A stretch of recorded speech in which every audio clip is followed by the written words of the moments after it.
So welcome Mayor Mike Passero from New London. Yeah. Thank you for having me. I love talking about New London, and rather than, there's a familiar face, Mel Foti has just joined us. Hi, Mike. So Mel, I've got, there you go. Now you're more proportionate. You were taking up the whole screen. The meeting owl doesn't recognize the speaker view on Zoom too well, so Yeah. so go ahead, Mike. So at any rate, I love talking about New London. I have really privileged to work with a great team in New London. Just very devoted and proud that I basically have the same team that I assembled when I got elected 6 years ago. Our economic development team is headed by Felix Reyes. He is an architect by education, and he was a New London whaler, actually, born and bred in New London. I stole him from his last private sector job before he joined the team in New London, was with Lend-Lease. So his career took him into the project management field, and it's exactly what we needed in New London at this time, because we are essentially managing very large developments, housing developments. Since in the 6 years that we've been running New London, there's just been a 180-degree turnaround in the interest in investing in New London and the projects that we have going on, either completed or in the pipeline. You know, for example, one great example is Parcel J, what we call Parcel J. I think that's fading into history now, but for my life, Parcel J was an empty lot on the corner of Bank and Howard Street, and it sort of represented the failure of 1970s urban renewal. The lot had been empty for somewhere between 40 and 50 years. There's very little interest in it during that time. A couple of failed projects that weren't too inspiring looking back anyway, at from where we are now, from the perspective that we are now. However, proud to say that AR Building completed 138 units of housing there in July. They got their CO and started leasing up, and that building leased up in under 2 months. Incredible, and it has a waiting list. The units are really nice, nicely appointed, nice appliances. I mean, it's just it's market rate. You know, I don't know how to describe it. High end. Luxury. That's what they call it, luxury. I'm not sure what that means. What are the price ranges? Do you know? I'm not sure. I can tell you that I think there's mostly efficiencies and 1-bedroom units, very few 2-bedroom units, and I think they range between $1,200 to $2,000 a month. Are any of them affordable? None of them are what you would call workforce or affordable or subsidized housing. It's all market rate units. All of the units that we're building in New London right now, for the most part, are market rate units. I'm not sure if you're aware of the way Department of Housing has rearranged the point system for the developers of subsidized housing, but New London is essentially excluded right now. We had a development on Coleman Street, the Edgerton School property. Anybody that's familiar with New London, there's a property on that's set back off of Coleman Street on Ashcraft and Coleman, next to Veterans Field. That was a school, Edgerton School. It's been closed for a long time. The city sold the property to a developer about 10 years ago, Peter Levine. He has since sold it 4 years ago to a company called Peabody out of Massachusetts that is an affordable housing developer. They initially proposed 110 units or somewhere around over 100 units of subsidized housing. It was a nice development. When they went through the first round of financing, through CHFA, they were, not successful. So the second year they put in for it again, they reduced the project to about 70 units, tried again, and were not successful. And finally, the third year, they went for a final try with a development that had 50 units or so, and they once again were not successful. So they have, they are now marketing that property. That property is available. Of course, we would love to get another affordable housing project there. I'm not sure that's practical, but we're still trying, and we're helping Peabody to market that property. What was the objection of, what was Chaffet's objection? Well, it's so complicated. I'm not sure that I'm the person to be able to explain to you, but they have a point system. And New London, the percentage of affordable housing in New London is very high to begin with. If you think about some of the developments there, Caravetta owns a development on Coleman Street. They own a development on Jefferson Avenue. That's formerly called Briar Cliff and Bates Woods. It's best known by the former names, not Caravetta has renamed it Pride Point or something. But those are developments. Vesta Corporation owns the developments on Huntington Street and State Pier Road. Those are very large. We have high rises, Huntington Towers, the Mohegan Hotel. We have the Housing Authority properties. And those high rises on Hempstead, Coleman Street, plus senior apartments on Coleman Street, the smaller units on Coleman Street and on William Street. So there's, I think, somewhere between 30 and 40% of the rental housing in New London is considered affordable. That's fantastic. Yeah, so that works against us, and the state has policies now where they want, they're pushing the suburban communities to increase their housing diversity and have more affordable units. That's tending to excite.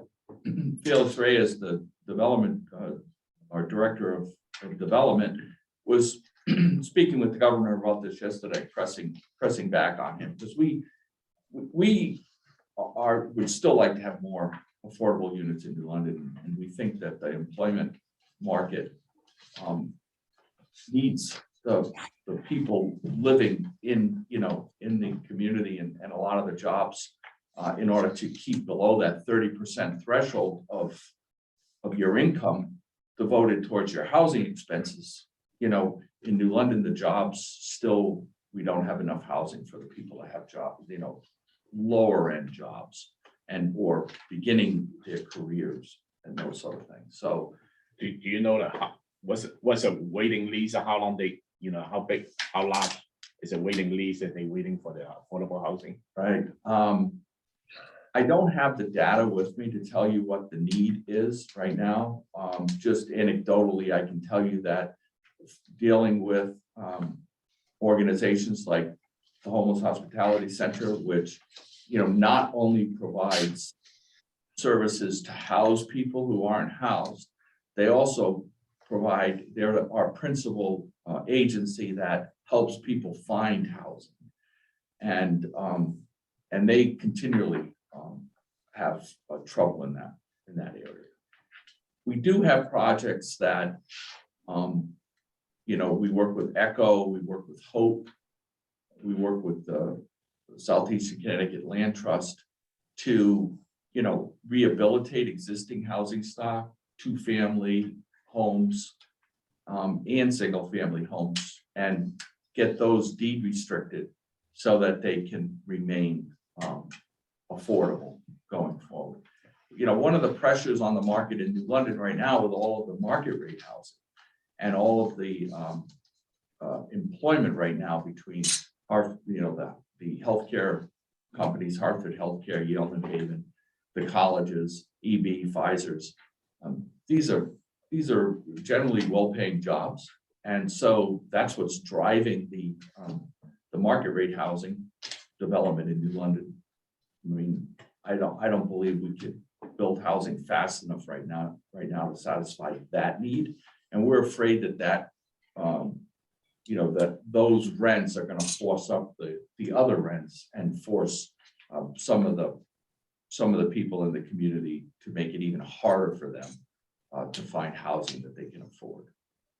Meaning, Notice that a meaning lot that, of the multifamilies are getting bought up very quickly. And the rentals on those, which may be below market rate right now, are definitely, the investors who are buying them are bringing them well above market rate or at market rate right now. that's what It's we driving would, people out of the is- rentals, like you're saying. yeah, there's pressure on my administration to do what we can to keep as many of the units in the market in New London in a range that the lower end jobs, people who have lower end jobs can still afford and stay in the community. And we'd like to keep that economic diversity in the community. So New London also have a cultural district.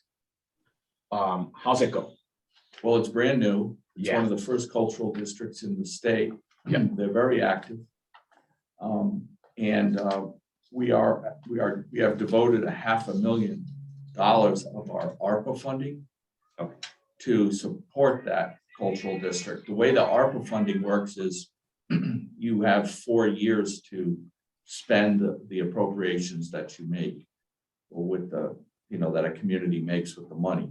So that essentially gives the cultural district funding over what we're completing year 1. So for the next 3 years, they have a nice amount of funding to use for their marketing strategies and for their improvements to the district. We're devoting quite a bit of funding to helping our downtown district. The cultural district has very distinct boundaries, but roughly it's essentially the downtown business district in New London, a little bit bigger than that, a little larger area than that, which includes most of the cultural assets. And we're committing quite a bit of our ARPA funding to helping the owners of the buildings in that district repair them. We're doing facade improvements, roofs, that sort of thing. Is to that help through grants? Yep. And are they grants. forgivable grants? They're grants. Free money. They're not American required. Rescue. Yeah, they're not required to be repaid. Okay. But there are restrictions, if you don't follow the grant terms, obviously. And matches are required. So generally, we won't pay for the whole amount of a project. The owners of the buildings have to have skin in the game too. But we're using it as an incentive to get long deferred maintenance on some of these older buildings done. I want to interrupt for just a second, because you just reminded me that our association, the Realtors, gave New London $5,000 last year to do an alley activation on Bank Street. I forget the cross street there. As of the end of last summer, I hadn't really seen any activity, so I'm going to be looking for that. We were going to be paying for some tables and chairs and plantings to go, I forget, was it 170? That would be like the Buckley House area, wouldn't it? Or would Yeah. that be- It was alongside the Buckley House. Yeah. so- Okay, yeah, well, I could have came prepared with an update on that, but I will That's check okay. into that. Yeah, I will check into that. But I'm glad to see that there's some Yes. money is being poured into. So what do you meet it. monthly? We do. I'll try to get you a status so you can present that report at the next meeting. Happy to do that. But, in general, I've got some data here. I brought a cheat sheet because there's so many projects going on. I couldn't keep a lot of this data in my head, but right now, the value of the construction that is ongoing right now is just under $1 billion, $965 million in the value of construction that's in the pipeline, which is going to yield an increase in the tax value of the properties by almost $300 billion, $288 million. I mean, those numbers are pretty staggering for New London. So we've got $6 million worth of permit fees in the pipeline and nearly $8 million worth of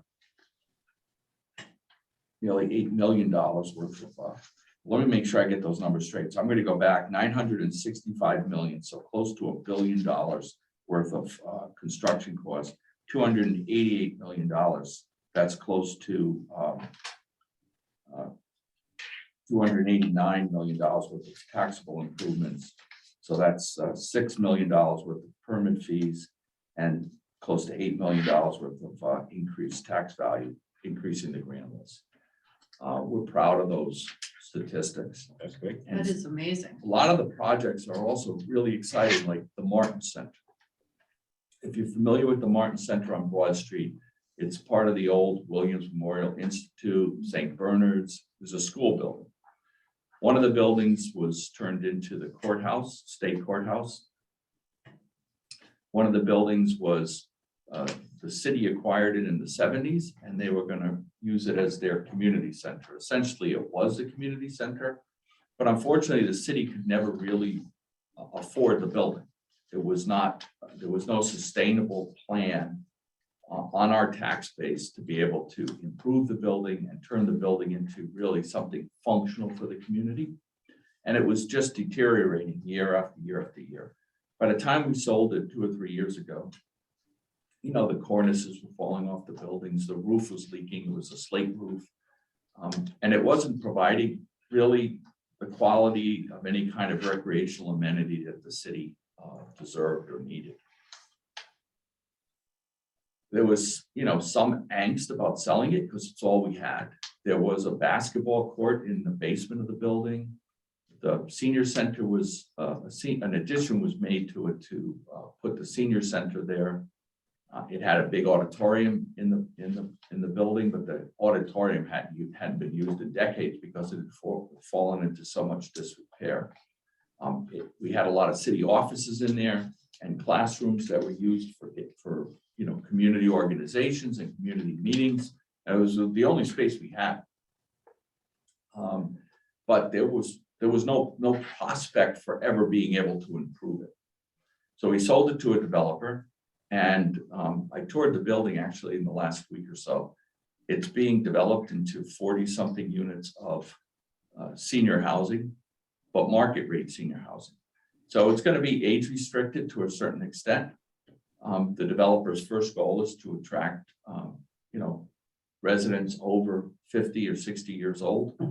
And it's going to be, once again, market rate Rentals. rentals. Is there a certain portion put aside that is affordable in there? No, this is, once again, there's no Yeah. state subsidies available. Developers don't build those units unless the state is kicking in to do that. And Chaff is not investing in housing in New London right now. Where are they gonna park? Oh, there's, the nice thing about that parcel is there's parking. There's parking on that parcel. And the developer has plans for building more units on that parcel with new construction. Who So is the the- developer? You know, I just know these people by their first names. I don't know the business. I don't know the business names. So I can't really help you with that. You really got to have Felix Reyes come for more of the details because he's the front line. He I interacts. just know like there's certain people that have invested quite a bit downtown, and I was wondering if it was a continuing of that. Actually, and some of these investors form different companies for different projects, as I'm sure you understand. Yeah. So some of the investors in the Martin Center are also, I'm working right now towards buying out Oak Tree developers for the 200 units that's planned to be built at Shaw's Landing, right on Bank Street, across from where the fire headquarters is. That project, we're hoping that the site plan for that project's been approved.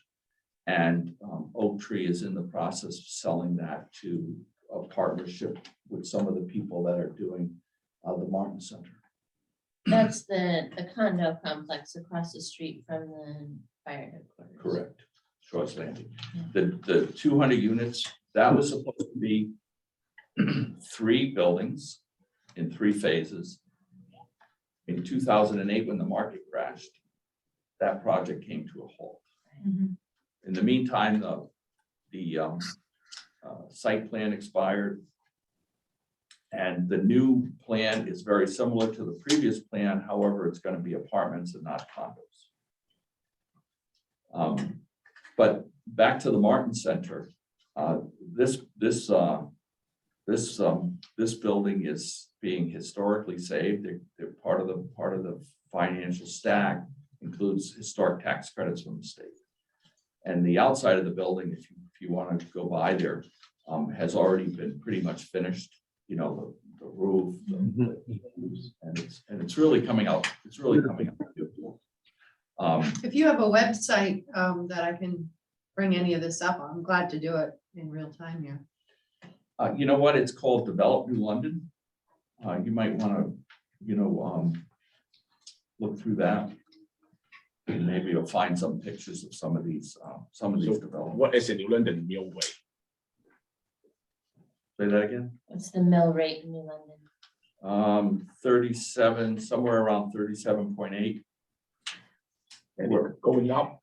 No, no, actually, the mill rate has gone down for 4 years now. And right now, I'm getting ready to propose the next fiscal year's budget on Monday. And right now, the version of the proposed budget that I'm working with the finance director on will have the mill rate go down another 0.7. So it'll probably be down to around 31.1 or 31.2. I'd love to break that, excuse me, 37.1 or 37.2. I'd love to break down into the 36 range, but you know, we'll get over a $0.5 mil drop in the next budget. That's great.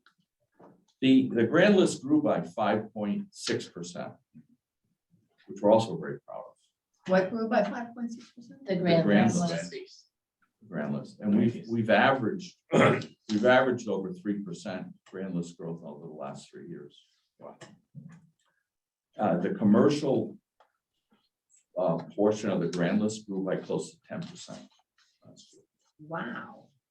No, Mhm. area.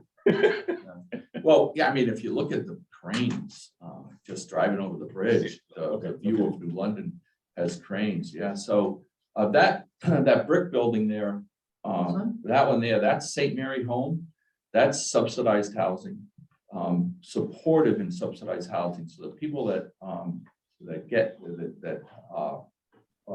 apartments in there also have social services. Where is that? That is behind St. Mary's Church. It was the old St. Mary's School. Yeah. The building came out just gorgeous. I mean, That's Beautiful. great. beautifully restored, and the apartments in there with the high ceilings are really, really nice. 100% occupancy in there? Yes, yeah, those type of units are in such high demand. So city New London have any tax abatement or any tax credit for the project? That project is in the, I believe it's in the enterprise zone. Okay, yeah. So we have opportunity zone, federal opportunity zone. We have enterprise zones, which is essentially an automatic tax abatement. We don't have to go back to the city council with every project. Every 5 years, they approve the enterprise zone. And we're good to work with it for 5 years. So we only have to have that debate with the taxpayers about giving tax breaks to developers. And those debates are always difficult because people don't understand, why should I pay to have the rich developers garbage picked up and services, why should I subsidize them? And I mean, the reason is to make the numbers work and to look forward where they're going to be increasing their tax bases. It's going to have to, going to help their taxes. And we're proving that right now. So the next time I have this debate with the city council and the residents, I hope to prove to them that this is why the tax base is growing and your taxes are going down, because you're providing this initial subsidy. But we only have to have that debate every 5 years, thankfully, not for every single project. And we all, because we have other tools, when some of the projects are more difficult, the Martin Center was more difficult. I mean, making the numbers work and helping the developer put together his financial stack to make that project work. We had to go to city council and get additional tax breaks. The vehicle that we use for that under the state statute is the City and Town Development Act. And under that, we can provide additional tax abatements, but we have to go to the city council with each project. The enterprise zone is 2 years. There's no increased taxes on the improvements you make to the property. So the developer would have bought this school. I believe it's a 99-year lease, actually, with the diocese. But the taxes on the property, they assume the taxes at the rate that it is, but the improvements that they made, they don't pay anything on those improvements for 2 years. And then it's phased in over the next 5 years. So it's 7 years until you're paying full taxes. So it phases in at like 20%, 40%. I don't know the exact rate, but it's after 7 years, you're paying full taxes. So that would be the AR building on the corner of Bank and Howard Street, parcel J. They currently aren't paying any taxes except for the vacant lot that they bought from us. For 2 years, they don't have to pay any taxes on the improvements, which is the whole building. And then it phases in. So the taxpayers aren't gonna, those great numbers you see on the growth in the grand list doesn't even include that.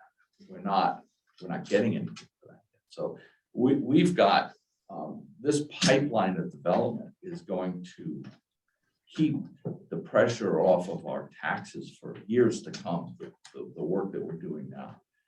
AR building, by the way, is on their 3rd building right now in New London. And they would have a 4th underway if we could find the property for them to build. But we have to, at this point, we've sort of run out of vacant space, like parcel J, that's ready to develop. And we have to start looking at redeveloping some areas of the city for projects like ARs. And AR building, when they built their first building on Mansfield Road, they never even came to us for a tax abatement. They built that building, and that building was put on the tax rolls once they got their CO. Wow. The same thing with their 2nd building on Gardner Avenue. We haven't provided. That one's not ready yet, right? Or is that No, that's still being Yeah. constructed. That's still being constructed. The project on Howard Street, 200 units, RJ Developers. That's coming out of the ground quickly. That has tax abatements. They worked out a deal with the Development Corporation. The Development Corporation that's in the MVP, the Municipal Development Area that's actually part of the Fort Trumbull redevelopment area, even though it's on Howard Street, not on the peninsula. Anything being slated for the old HR Hillary, or I'm sorry, Myron Alexander building area there? There's some, we're privy to some knowledge of some developers that are trying to work with those property owners. But the way these things go, until they get to the plan or when they're meeting to the stage of when they're meeting with planning and zoning and working on stuff, and they come to us and they have some real numbers. But right now, there's nothing that's definitely known. Is that picture, the 2nd picture, is that like a new, This one? that train station? No, that's the. That's The Coast Guard Museum. Let's talk about that. How's that coming along? Just got a huge amount of money. So the Coast Guard Museum, for anybody that's available Friday around midday. I don't have the exact details. I think it's going to be either between noon or 12:30. Senator Murphy and the rest of the federal delegation, I believe, is coming. Senator Murphy's office is organizing it. I believe the whole Connecticut federal delegation will be here, at least the 2 senators and Congressman Courtney. I think Rosa DeLauro may be coming too for her role in this, because she's the head of the appropriation committee. And there'll be a big ceremony sponsored by the National Coast Guard Museum Association on the waterfront at the location where that museum is going to be built. Because They included $50 million in the federal budget that just passed towards the museum. That gives the museum enough cash to actually begin construction. Fantastic. So that has pushed that project to the build stage, and we're very excited about that. Yeah. It's starting July 11th. They're actually with the site work, which includes bulkheading the waterfront. Captain Wes Pulver must be pretty excited about that. Yep, he finally, and we got to thank him for his perseverance. Yeah. But they can, with the permitting, will only allow them to do the work that's in the water between July and December. So there's some, upsetment downtown because it's going to disrupt, to a certain extent, it's going to disrupt the summer because they have to start in July, but they are waiting until right after Sailfest. So July 11th, they'll start the project. The disruption this summer to the downtown waterfront will not be as impactful as I believe it's going to be the summer of 2023. Is that when the waterfront? What about the wharf stuff? What's going on with that? The pier, you mean? The pier, yeah. Oh, the state pier should be operating by the summer of 2023. That job is. Is that the picture on the far right or no? Is that something else? Yes, Yeah. bottom. Down here, bottom right. Yeah, Okay. bottom right. That's the completed job. What's happening there? What will that look like? What will Well, that right be? now, there are two piers that were originally there. You'd have to have a before and after shot. The two piers that are it's the wharf in between the two piers is half filled in already. So that project is fully underway. You can see in the day paper today, they have quite a few photos of the progress because we just had a big tour of the site with all the media and the government yesterday.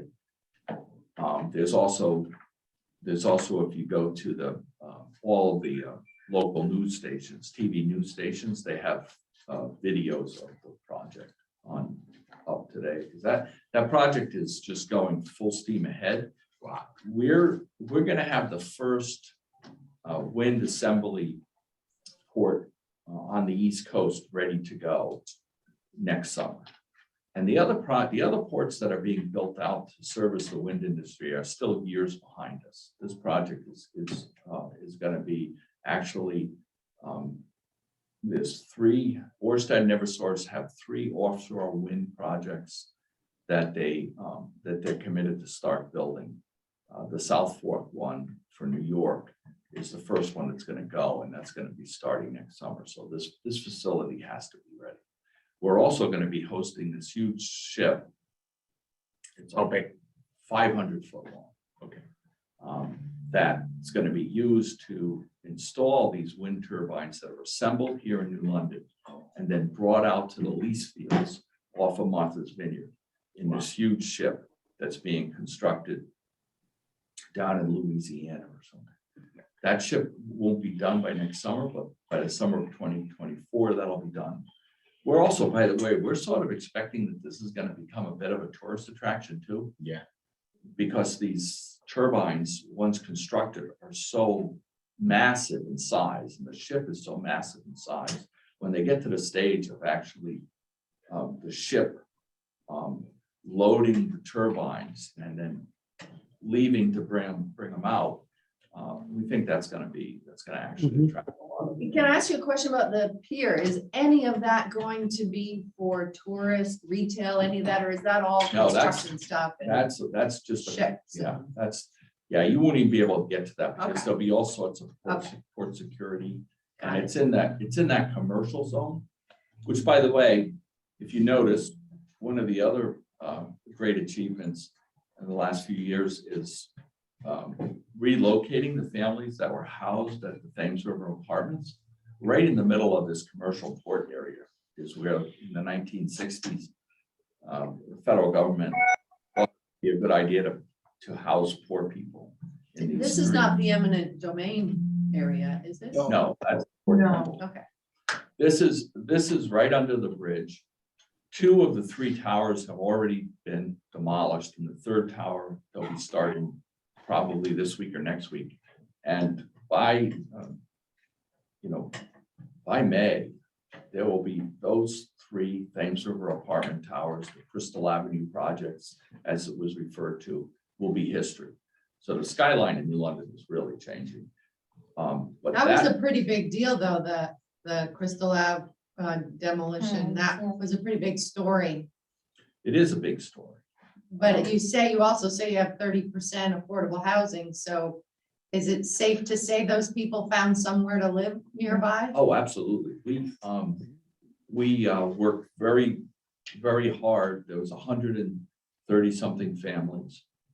They all qualified for housing vouchers, portable housing vouchers. They were offered the opportunity to live anywhere they wanted. They could go anywhere in the United States they wanted with these vouchers. Most of them stayed locally. We found every family, safe, affordable housing with that voucher. And actually, the landlords were very cooperative. The vouchers were attractive to the Good. landlords. Guarantee payment. So the quality of life for these families just increased dramatically Wonderful. overnight. Yeah, the Crystal Ave towers were not quality. That It was was an like, example of force majeure discrimination in housing. wow. It was, the government just didn't provide enough money to maintain the buildings or for the housing authority to maintain an adequate quality of life. So it was really, and they were beyond the point. Actually, the federal government was, wanted the housing authority to close down those apartments a decade ago, if not more. And they were sort of forcing the city's hand by starving the city of resources to maintain the properties.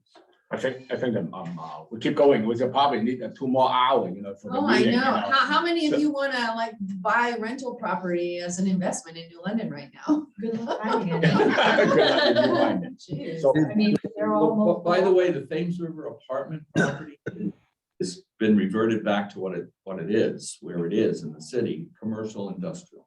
So it's about 15 acres of property that we're going to begin marketing very shortly. Hopefully for a much better purpose and another good addition to the tax base. In the city. What's the ideal Well, developer? it would be great to attract part of the supply chain for the wind industry. There are some interests that have already reached out to the development office that we're working with. So we're still in the process of figuring out how we're going to market it. We're going to do an RFP.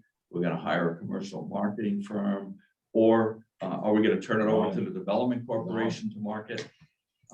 Or we get work with one of the unsolicited proposals that are coming forward right now. So that's all still pretty much up in the air. Yeah. But the property is going to be completely remediated. The state's been investing very heavily in New London too. So we're under a lot of pressure to make the most out of the state's investments in so many different areas. They're investing in our community rec center, which we're building at Fort Trumbull, $30 million community rec center. Is that the project that's replacing the whole story of eminent domain? I was reading something about that. Well, Fort Trumbull right now is, we expect that it's still empty. If you go down to the peninsula, it's completely empty. But there's a site plan approved for one portion with a company called Optimist. They have 104 units of residential housing that's planned. And they also market rate, everything's market rate. And then they have a short stay hotel, which is planned. They believe that the market is there for a new high-end short stay hotel with all of between the wind industry and EV and Pfizer's. Their research tells them that a short stay hotel market right here is the existing properties are tired and old, and a new property will attract a lot of interest. So we're hoping that those projects are approved, and we're hoping construction starts shortly. There's another developer that has an option on 2 other parcels at Fort Trumbull, and they want to build 550 units of market rate housing. The problem is DEP will not allow any more housing on the Fort Trumbull Peninsula. So it has to do with our floodplain certificate. We're working with DECD and DEP. DECD is putting pressure on DEP. We've also got the governor on our side. So I think we've got a pretty strong hand to get the housing cap lifted for that peninsula. Because the demand for housing and EB's recruitment efforts to support EB's recruitment efforts and to support the economic growth right now in southeastern Connecticut, the demand for housing in New London is. So what kind of problem will be created transportation wise with that kind of traffic flow? We don't think that the housing in New London is really going to increase our parking or traffic demands Okay. because the employment is right there where the housing is. So people, and we're also, we're doing innovative things like we have this, what we call New London Smart Ride. It's an on-demand bus service. We're right now transitioning. If we're successful, we're going to be able to transition from the fixed route, very big seat buses to these smaller buses that are like a pooled Uber. Kind of like the in-town transit. Yeah, you use an app on your phone. The bus picks you up where you are and takes you where you want to go. And it's on demand, so you don't have to, you're not tied to a fixed route schedule, bus schedule. I have a That's question. interesting. Yeah, I have a question. They say that why the train go to New Haven, they say $47 from New York, but they go to New London, it's over $120. Amtrak, you mean? That's Yeah. Amtrak. It's not, Yes, yeah, Amtrak's expensive, but the state has greatly increased the number of Shoreline East trains right now. So, it's much more affordable to take Shoreline East from New London, and you can make a connection with Metro North. okay. So that's the way to go. Mr. Mayor? Yeah. Back to the state pier. Is that still a tax-free zone, number one? Number two, how long is the lease with the Eversource Consortium? And what, if any, plans are there for the use of the 3 towers that were taken down? In the housing. All right. The lease with Orsted and Eversource is 10 years. And I believe they have options to extend that. Right. We currently now collect 100% of the taxes that would be due on that property, the assessed value of that property. We first, if you're following the legislative session last year, reformed the pilot system. So all of the tax-free properties that the state provides a subsidy to make up for, our pilot formula changed so that we get a lot more, a greater percentage of the lost tax revenue reimbursed to us by the state. I think it went up from somewhere around 20 to 25%, closer to the 40% range. So it's a significant increase in state revenue to the city. For State Pier, however, our local legislative delegation was successful in getting separate legislation aside from the pilot passed to reimburse the city 100% for the lost tax revenue for the State Pier. So that was just a fantastic win for the city, and I think it's. But do those, I think it's appropriate because. do the those state- companies get? I'm Go sorry, ahead. go on. Well, the State Pier, the argument that I made to the legislature was, and to the administration was, the State Pier is the state is a market player when it comes to the State Pier. That's a commercial operation. That's not something that should be tax exempt. The taxpayers should not be subsidizing that commercial operation at the State Pier. And so we finally won that argument. I'm amazed that we did, but we did. And I think it was just a confluence of a lot of factors, the controversy with the CPA and all of that played into at least making the taxpayers in the city of New London whole for the whole operation.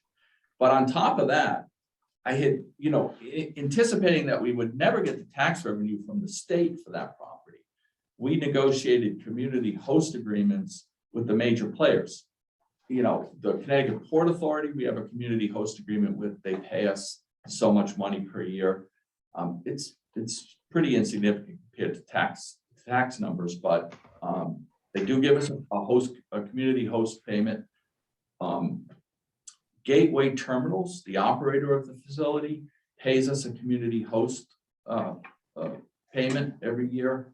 And the largest amount that we get is from Orsted and Eversource. So for the 10 years that they're operating at the state pier, they pay us a percentage of their revenue that they make.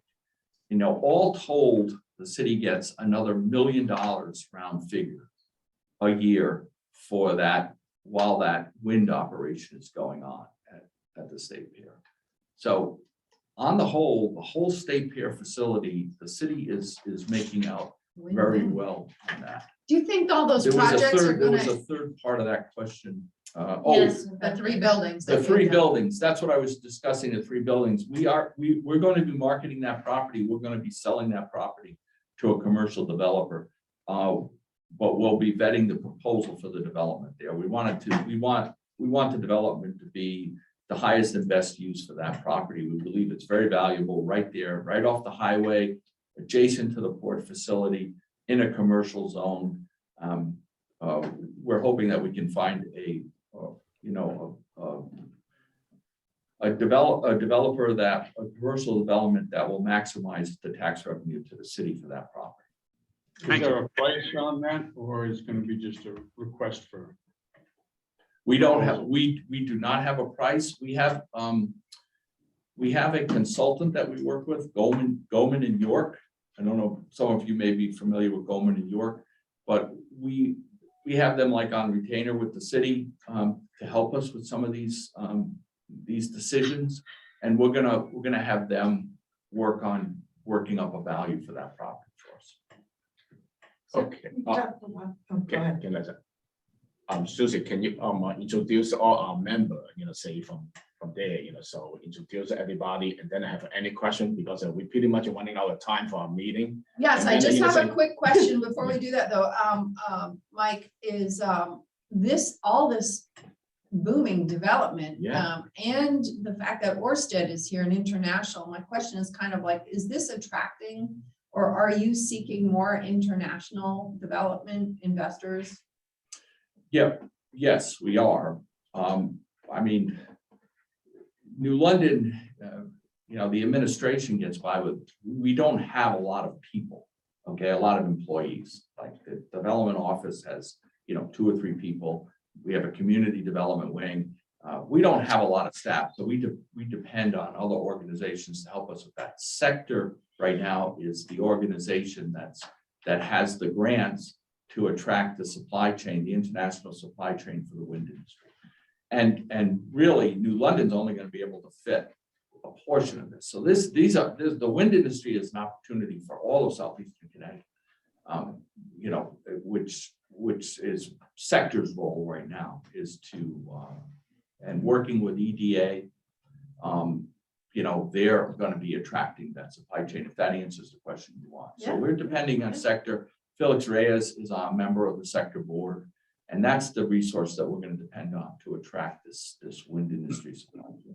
Great, okay, so Bill, you would like to do introductions? I have one quick question. So I've heard a lot of talk about what, like, for the investors and stuff like that. What is the city of New London considering to do? We have a lot of small businesses in downtown New London that are really struggling with the utilities that are going in. Like, that's one of the reasons that some of them are considering leaving, is that while they have, the rents are going up and everything like that, the utilities that go along with those rents are astronomical. So is the city of New London doing any grants or anything like that to help with commercial tenancy? We actually use our CARES Act money to provide, to pay for businesses' utilities during this pandemic. So we provided a lot of that. We just turned that money right over and provided it back to keep the businesses going. Going forward, I'd have to check on, with, it's a matter of the ARPA funding. And I have to check and see if we're providing those type of subsidies to the ARPA funds. But we have set aside $2 million of our ARPA funding for economic development, small business support in the city. Okay. Let me finish, ask all the members, say out there and say, introduce yourself. And then, so we know where you're from. I believe that, the Norwich MCDC Mary is on the Zoom, and then talk about that, Norwich, the funding for, the business, what's the update. So we start from Henry, Well, let's start with John because John? he has another question for the Okay. mayor. So go ahead, John. Mr. Mayor, the Eastern Chamber is coming over to New London on Eugene O'Neill Drive, but what building is that? Is that the bank or is that the newspaper, or where are they going? Across the street, the Merrill Lynch building. Merrill Lynch building. Yeah, and there's actually a picture of it in the day paper today, both online and in the print version. Okay, John, please introduce yourself. I'm John Vincent, so on this committee. You're with Berkshire Hathaway. Oh, And- Okay, Henry Gord, go ahead. Henry Gord, Berkshire Hathaway. Okay, Mel, go ahead. Mel Fody, Pequot Commercial. I'm also a commercial property owner in New London, and I can attest to the city's support for what we're trying to do. Jack Wessa, go ahead. Jack Wessa, West Real Estate, Allentown. Mary Casabria. Hi, Mary Casabria, Remax Realty Group in Gales Ferry. I am not a commercial committee member, but I just wanted to say that I learned a lot in this hour. Great information. So thank you, Mr. Mayor, for coming. I really was enlightened. Thank you. Judy Walsh. Judy Walsh, Pequot Commercial, and I have the same feeling. This was very informative. Okay, thank you. Ann Bergendahl. Ann Bergendahl, we have a small little boutique that we just opened called Willow Properties in Mystic, and this was very informative. I have a, we do business in New London and have a couple things that are commercial that we've been approached about that we may be, shipping off to one of you. So thank you. Thank you, Mr. Mayor. It's great. Ruth Butler. Hi, I'm Ruth Butler with Berkshire Hathaway. I am not on the commercial committee. You're an office manager though, right? Yes, East Lyme, Niantic office of Berkshire. For joining us. Nikki? Hi, Nikki Arceo-Linda Bonanno, IMT Realty in Groton. I also am a resident artist at the Hygienic and former business owner twice in the city of New London. Wonderful. Daphne?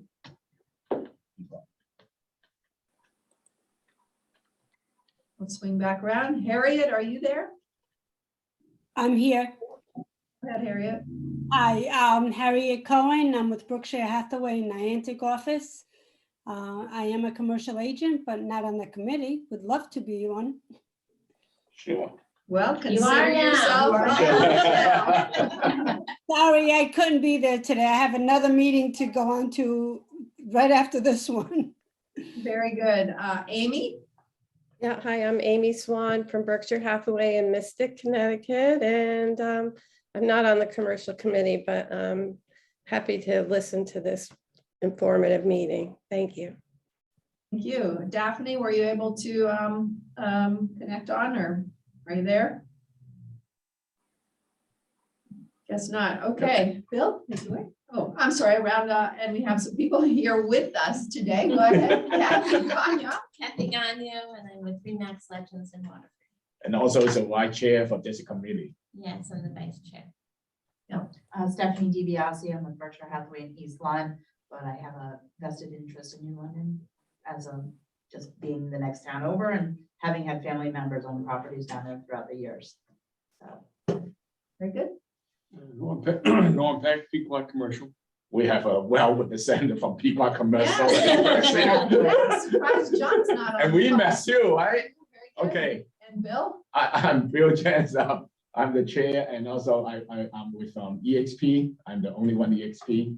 Yeah, so earlier, the mayor talked about the housing need and say, I really, say not just only New London, also it's in Northeast, I'm from Killingley. The Joe Sinki talk about you and say the street say, Joe is from Norwich, so know you really well. So become our Killingley EDC director, so I on her committee. So I'm a part of Killingley EDC. We talk about and look into the culture district, so in Killingley. Killingley need a lot of housing too, there's 300 shortage.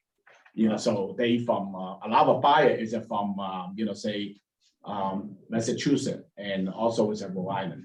So Eastern Connecticut actually is a good for realtor special commercial. Okay, so we just want to share the information. Also, there is a study out there by the Council of Governments that Southeast Connecticut Housing Alliance, yep. that has identified, I think, over 2,000 units of housing that's needed in the area. In Southeast Connecticut. Exactly. Yes. and Northeast too. Northeast needed too. Yeah, Northeast Council Government also is looking into that. Okay, so we would like to share about it and say that what we this a committee, say try to improve. We need more members, definitely, say. And we have an hour and 15 minutes. We have a 15 minutes to go. So before that, we want to wrap up and say, Mayor, hopefully you come back with the EDC people and then talk about this. Yeah, so And then Bill, exciting. so Bill, in the past, this committee has had yes speakers and then Yeah. that's the end of it. Yes. But Bill would like to grow this committee, so Micah, you're welcome to join every month, any month. So Update. if you are willing, I'll just keep you on the distribution list. And in those moments where we are having the monthly meeting, you're welcome to log on or have Felix come on or. Yeah, I really encourage you to. Felix is a remarkable young asset to New London, and he works incredibly hard. And he's very knowledgeable, and I think you would really enjoy having him as a guest speaker too. Definitely, we certainly will. So I'd encourage you to invite him. He probably got a lot more data at his fingertips than I do. Okay. We have I don't know if your schedule needs you to take off at this point, or if you want to continue to stay, you're welcome to, but if you do need to go. Yeah, no, it's up to you. I mean, if there's any more questions, I'm happy to stay. If you want to move on with your other business, I'm happy to leave. So it's. We're gonna ask our member, is there anybody have a question? I'm all set, but I'm gonna leave. Thank you. Nice to see you up there, Mr. Mayor. Oh, thank you. How's the zoning office doing? They overwhelmed? It's, having public meetings? We're all overwhelmed. And our zoning office is 2 people, but they're incredibly talented and hardworking. Michelle Scovis and Shelley Briscoe. I'm really blessed because we have a great planning and zoning commission. We all work together very well, both the resident volunteer members of the Planning and Zoning Commission and the development staff and the administration. We all work together, and that's really what's making it click. So you can get through our planning and zoning process very efficiently, and we pride ourselves on having that reputation. We do workshops with developers. There's no quorum of the commission, but the chairman will bring in 1 or 2 other members of the commission. The staff in the city will get together and we'll have what's called a workshop. We'll go over the developer's plans. By the time for the most part, by the time a plan, a development plan gets to the commission and the public hearing, everything's been worked out and it's able to get through in one meeting. They have it one meeting a month, zoning, 2 meetings a month. good. Sometimes they get, like the first meeting in April has been postponed. We're just having 1 meeting in April. But generally it's 2 meetings a month. And there's also, they're very willing to have special meetings when we need to have special meetings. So that's an in-person or in Zoom meeting? Right now, we tried to go back in person when we first thought we were out of this thing. And then we went back to virtual when the Omicron came up. We're still virtual right now. I think the meeting in April is going to be virtual, but I'm not positive. The city council is going back to in-person meetings. The budget address next Monday is going to be in person. And the first meeting, the first Monday in April is going to be the first in-person meeting of the council. I think planning and zoning will probably follow suit, but their planning and zoning commission's independent of the administration. So they're their own power, but we work together well. Yeah, that's great. And also, I would like to share with the committee and our so realtor say in North, Windham County, we host a say commercial realtor meeting. Windham County is in person, go to the city hall or the town hall. So do you open to our member Bill would like to take this come tour on the road. Yeah, we come to your, say just say maybe the meeting room. Yeah. The probably Would that be say okay? average. We do have a 20. The average, include the host. So talk about it. What is a project? What's the upgrade? Say what kind of tax credit? What kind of the property for sale? The realtor we get more benefit and help you out. From the city standpoint. So we did in Griswold, we did so Plainfield, Killiney, Putnam, Windham. So and also we go to the business office and even restaurant. So but we need sponsor to sponsor that Bedford. So that's the idea. I mean, if you would follow up with me on that with a sample agenda. Yeah. And absolutely, we'd love to host you. We're just finishing a historic renovation of City Hall. So we're gonna want to be showing this off. We're doing a soft opening, next Monday when I do the budget address. And then Landmarks, New London Landmarks is having their annual meeting on Tuesday in council chambers. The building's not completely done.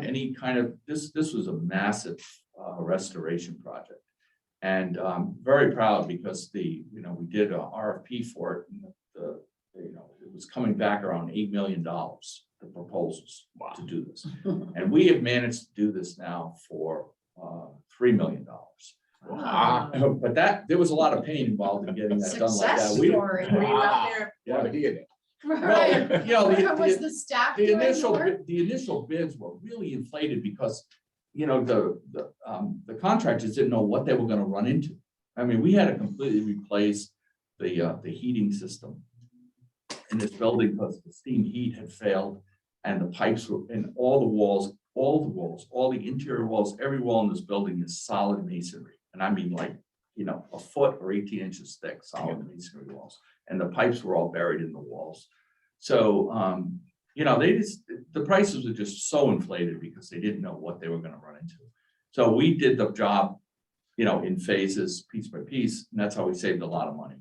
And also we didn't have to spring for swing space.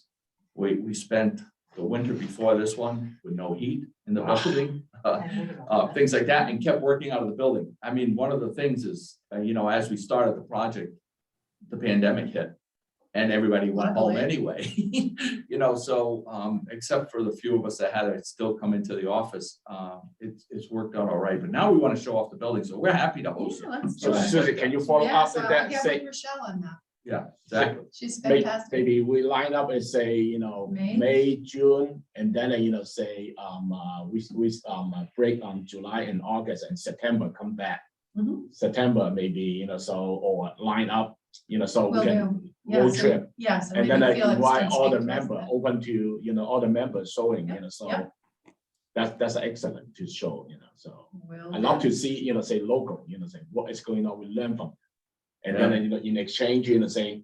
Realtors going on a field trip. Yeah, Exactly. we could host a walking tour of downtown too, if it's That would be fantastic. Yeah. Yes. Because each building has a story, and some of them are, we're looking for, we're looking for buyers. We're looking for somebody to buy out the current owners, to try to get, some of the buildings are being redone, have been purchased.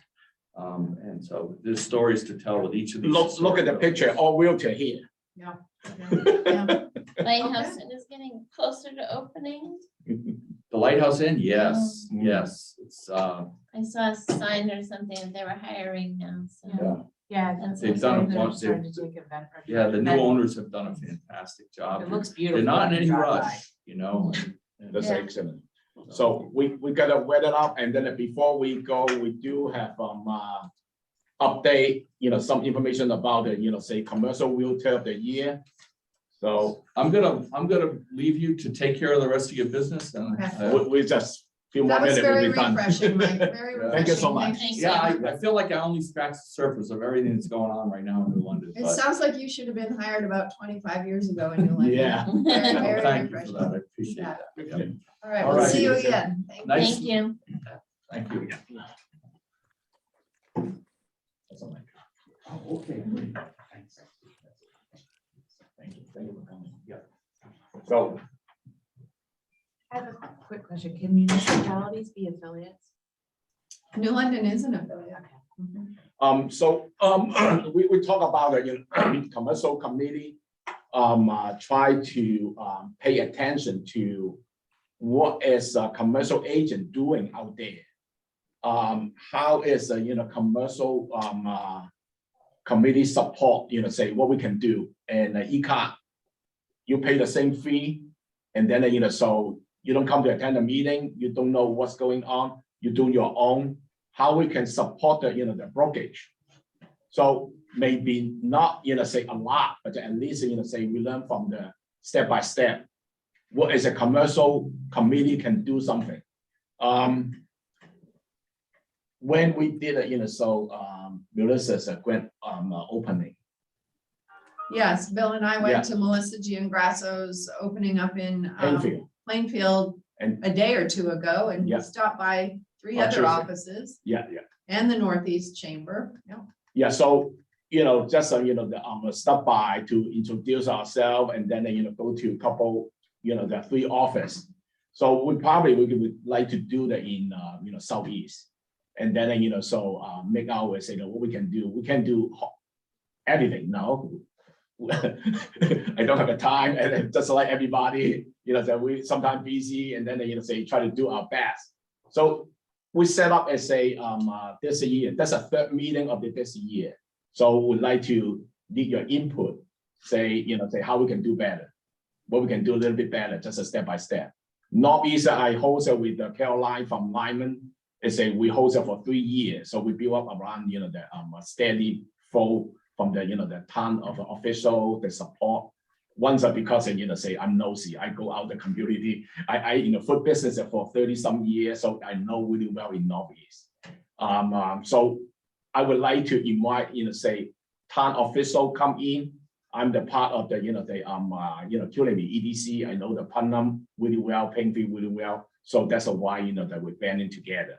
So another word, they say that, we try to copy that, may not work, maybe, somehow it's a word. So, if everybody put in some little bit information, we have a Susie here, and the Susie is great, so I take this a position is because of some part is because of Susie. She reach out, so I didn't say John, formerly John don't reach out because, I didn't have that kind of connection. I feel Susie is a really outgoing and reach out to Northeast because the Northeast Alava is a not ECOT member. So that's something I really want to help, ECOT, to reach out to Northeast to recruit more, the member, see what is the benefit, to join the ECOT. So that's one thing. Another thing is I would like to share, say that, say commercial realtor of the year. Is it Judy left? Yeah, so it looks like a few people. Yeah. Left after. Okay, the- say, commercial realtor of the year, say the idea is say that we do have, like a Judy, like non-grant, and say, also with, Susan Howard, so, Bill Lemon, already retired, that's what I know, so I probably never met, so, in person with, Henry, so, talk about, say commercial, because I focus from Norwich up to the north. So barely, I go to the southeast. So now I say, Carrie come in, Carrie come in handy. She's from Waterford, she know everybody just like Wolf and, say, Mary, they all know South, say, that is, we need your help. And then I say how we can, make a, say, road trip to expand out and see, say individual visit, say what we can do. Another third part is say, my goal is say, if we can, the educate newcomer, what is about the, commercial. So I learn every day, so I learn, from here, everybody, say, tell me, say, what is the difference?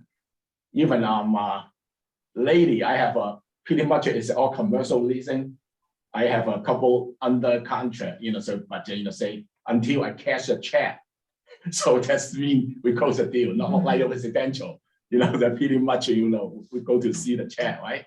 So that is a little bit different, say, we need a lot of education. A lot of education and a lot of communication.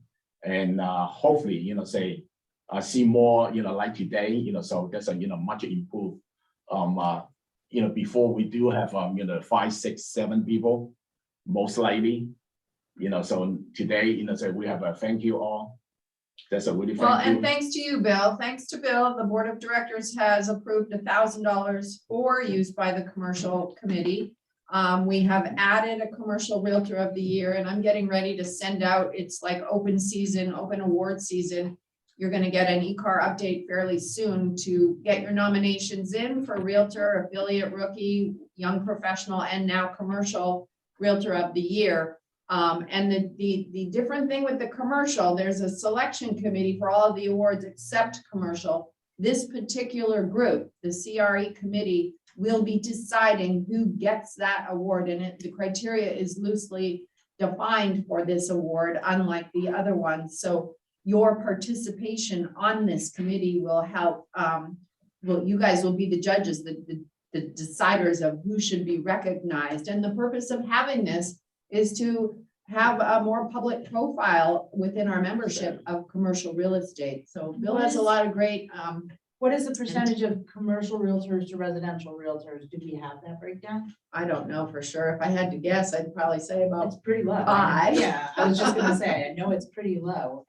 That's why I mentioned, say, our, say, task force committee is say, we have a 3 president, Mary right there. ECOP past president, then none of them, promote commercial. Really thoroughly, saying, because it look like if we don't sell commercial, we don't get into commercial, how we going to promote it? So now it's a commercial committee, say we need commercial realtor step in, but I'm too busy. So I don't have time. So I'm the middle. I try to do the job and promote it. Hopefully, say, before my retire this year, so I can do better job and help, say, establish, Kathy can take over, and then, we need more members, for sure, yes. Bill, do you want to do a marketing session? And while you Yes. guys are doing that, I only have one screen, but I need to get that wheel back together because I think somehow I might have ended that. So excuse me while I search for that, but keep talking. Non, you want to go first? Last year I sold almost everything. Okay. That's great.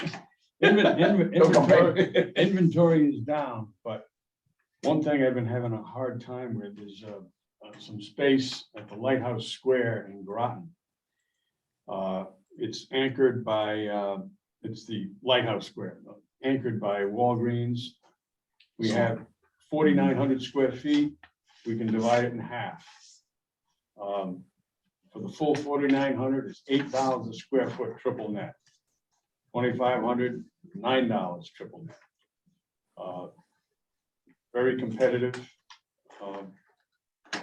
Great spot.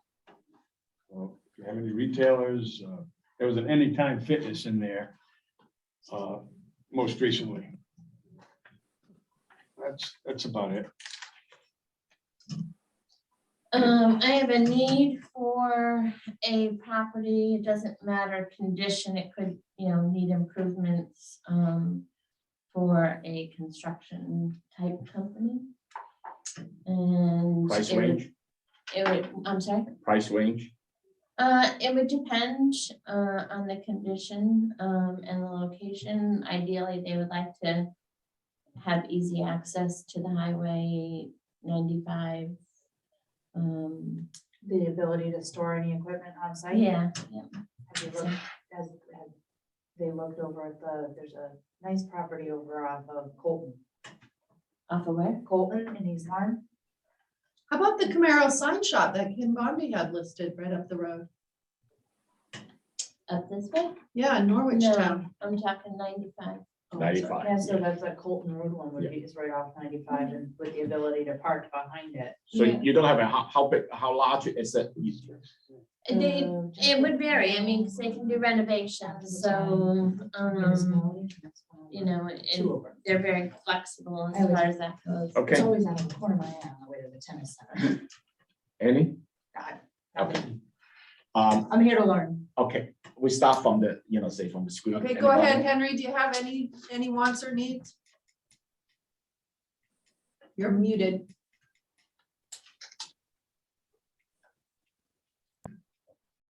One small office space in Noank, it's 300 square feet for $850 plus electric. Beautiful water views. Thank you. Okay. Anne? I'm gonna have soon a sublet of a medical office in Shaw's Cove. So it'd be like an office share. There's a woman's health outfit that uses it as a satellite office. And they have a lot of space that they're not using, and they also don't use it 24/7. So we're looking for another similar type business to share that space as a sublet. Okay, thank you. John? I do not have anything.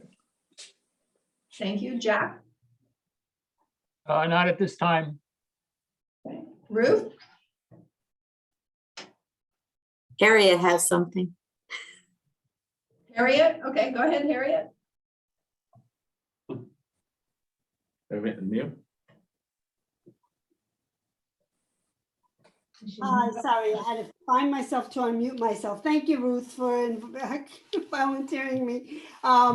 Actually, officially today, we're going to be reducing it to 2.8. There's a property in Colchester, access of 2 roads, multifamily on this, vacant lot, and a turnkey business that you don't have to keep as a turnkey business, but it's a very successful business. It's almost an acre. It's off of 85 and Whole Hill. It's on the market right now.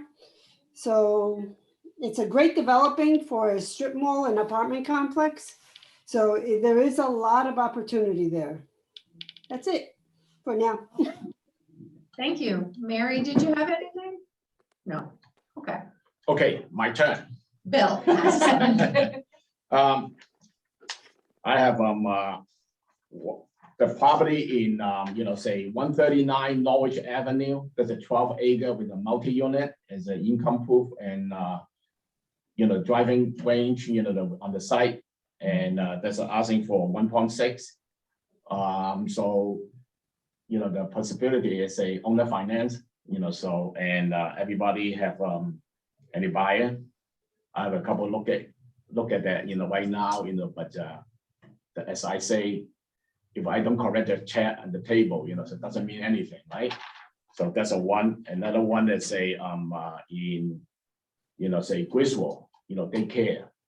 So that one that's I can bring it back, so I do have other, say in Norwich and next to City Hall is under deposit, and then say in North Main, Old Mill is under deposit, so the business is moving, pretty quick right now.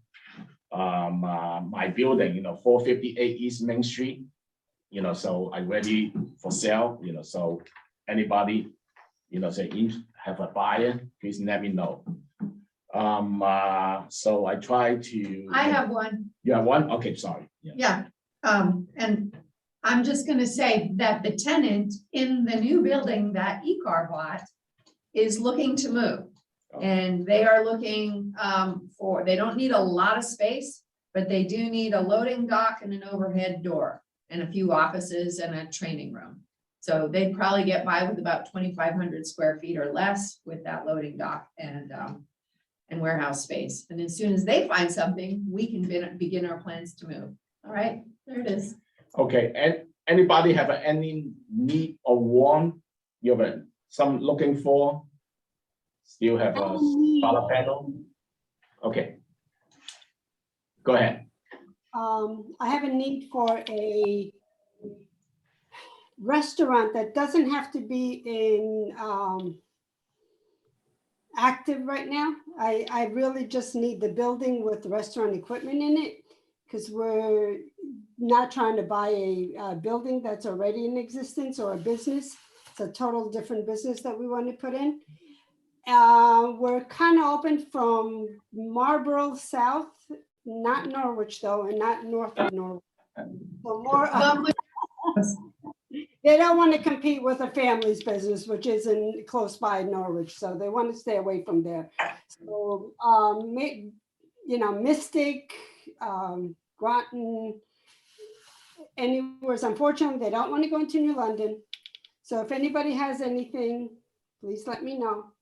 Budget's not as big as expected, but we'll work with it. How about Madison? That's good. I have sent, I think we spoke about that. I don't think they want to go to Madison.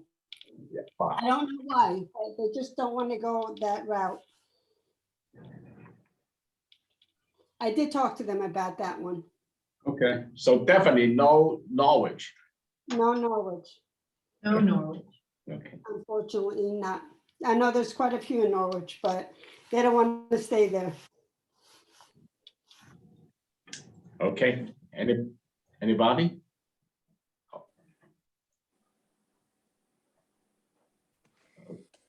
Okay. If we don't have any other business, I'm gonna spin this wheel, but I need to make sure I have the right names in here. Bill, Henry, is Daphne still on the call? No. Is Mel on the call still? And Nikki got off. And Judy is not on. Okay, I think I have everybody. I'm not on No, there. Kathy's not on there, and Kathy wins everything, so. So take Kathy out. Stephanie. See, and okay, I think I have everyone right. I'm gonna go ahead and look Sure. at that and let's see who wins. Thank you. I'll see what I can do. No way, no way.